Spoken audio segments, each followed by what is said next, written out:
Bismillahirrahmanirrahim. Assalamu alaikum students. How are you? Hopefully you are fine. Today we start our work with maths book class 3. Open your page number 85.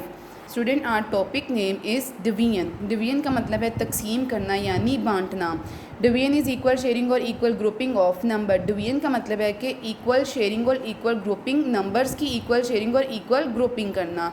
Is it clear? अब division में आपने चार बातों को, चार चीज़ों को अच्छी तरह से जहन में रखना है. First of all dividend, divisor, question और रिमाइंडर. ये चारों क्या हैं और इनका क्या काम है. Is it clear? हम सबसे पहले पढ़ते हैं कि डिविडेंड क्या है.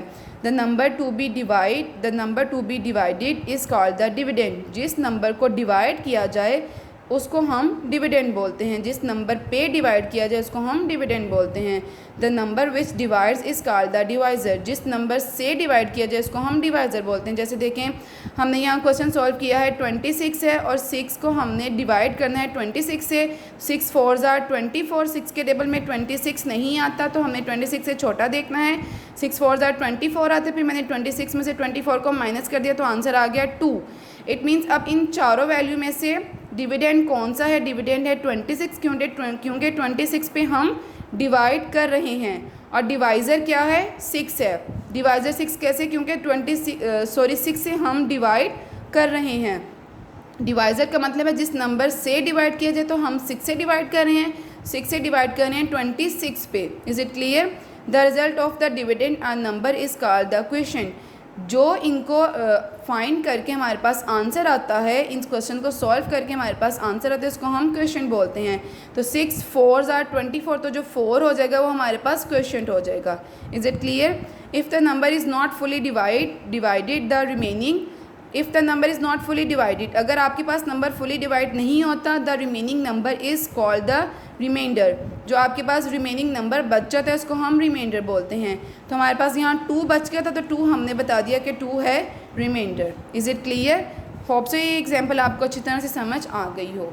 Now move on your page number 96. Student, first of all write date and day. आपने वो डेट एंड डे राइट करनी है जिस डेट एंड डे पे आपने अपना वर्क स्टार्ट करना है. आज हमने डे 18 का वर्क स्टार्ट करना है. क्वेश्चन नंबर 6 से हमने अपने क्वेश्चंस को सॉल्व करना है. क्वेश्चन नंबर 6 है डिवाइड. हमने वैल्यूज़ हमारे पास गिवन है, हमने उन वैल्यूज़ को आपस में डिवाइड करके आंसर्स फाइंड करने हैं. तो क्वेश्चन नंबर ए है हमारे पास 732 को डिवाइड करना है हमने 6 पे. तो इन क्वेश्चंस को सॉल्व करने के लिए हम अपनी मैथ्स की कॉपीज़ ओपन करेंगे, क्योंकि हमारी बुक में इतनी स्पेस नहीं है कि हम यहाँ पे अपने क्वेश्चन सॉल्व कर सकें. तो आप सबने अपनी मैथ्स की कॉपीज़ ओपन करनी है, मार्जिन लाइन ड्रॉ करनी है, डेट एंड डे मेंशन करनी है, पेज नंबर मेंशन करना है. Question number 16 divide. Question number A 732 को डिवाइड करना है 6 पे. तो स्टूडेंट 6 के टेबल में 732 हमारे लिए सॉल्व करना थोड़ा सा टफ है.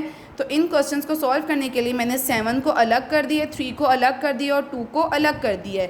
अब आपने देखना है कि 6 के टेबल में 7 को सॉल्व करना इजी है. 6 के टेबल में 7 नहीं आता तो हमने 6 1 ज़ार 6 कर दिए. जब हमारे पास पूरा नंबर ना आए तो हम उससे छोटी वाली वैल्यू लिखते हैं. तो हमने 6 1 ज़ार 6 कर दिया, 7 में से 6 माइनस किया तो आ गया 1. और ये हाँ हमारे पास 3 बच गया था, वो 3 मैंने एज इट इज़ नीचे उतार दिया. आपने डिजिट के नीचे डिजिट लिखना है. अब आपने देखना है 6 के टेबल में 13 आता है. अगर 6 के टेबल में 13 नहीं आता तो हमने 13 से छोटी वाली वैल्यू लिखनी है. तो मैंने 13 से छोटी वाली वैल्यू लिख दी. 6 2 ज़ार 12. 6 को मल्टीप्लाई किया 2 से, 6 2 ज़ार 12. मैंने 13 के नीचे बिल्कुल 12 लिख दिया. 13 में से 12 को माइनस किया तो आ गया 1. 3 में से 2 को माइनस किया तो आ गया 1. 1 में से 1 को माइनस किया तो आता है 0, और 0 हम लिखते नहीं हैं. यहाँ बच गया था 2 और वो 2 मैंने एज इट इज़ नीचे उतार दिया. ये बन गया 12. अब आपने देखना है 6 के टेबल में 12 कहाँ आता है. तो 6 को मल्टीप्लाई किया 2 से, 6 का टेबल 2 तक पड़ा. 6 2 ज़ार 12. 12 के नीचे मैंने बिल्कुल 12 लिख दिया. अब 12 में से 12 को माइनस करेंगे तो हमारे पास आंसर 0 आता है. इट मीन्स यहाँ वैल्यू ख़त्म हो जाती है. तो जब हमने 732 को डिवाइड किया 6 पे तो आंसर आ गया 122. Is it clear? Question number B 516 को डिवाइड करना है हमने 2 से. इसको भी हम अपनी मैथ की कॉपी पे सॉल्व करेंगे क्योंकि हमारी बुक में स्पेस नहीं है. क्वेश्चन नंबर बी है 516 को डिवाइड करना है 2 से. मैंने 5 को भी 5 1 और 6 तीनों को अलग अलग कर दिया क्योंकि 2 के टेबल में हमारे लिए 5 1 6 को सॉल्व करना टफ था.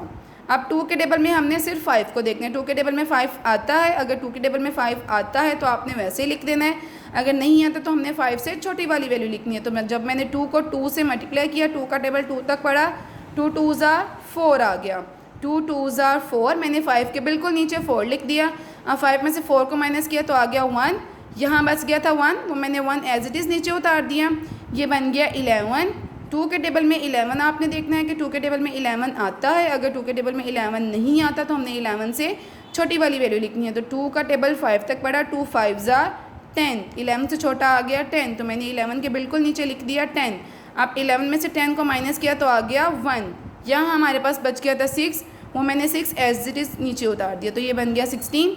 अब 2 का टेबल 8 तक पड़ा, 2 8s are 16, तो 16 में से 16 को माइनस किया तो आ गया 0, इट मीन्स कोई भी वैल्यू नहीं बचती।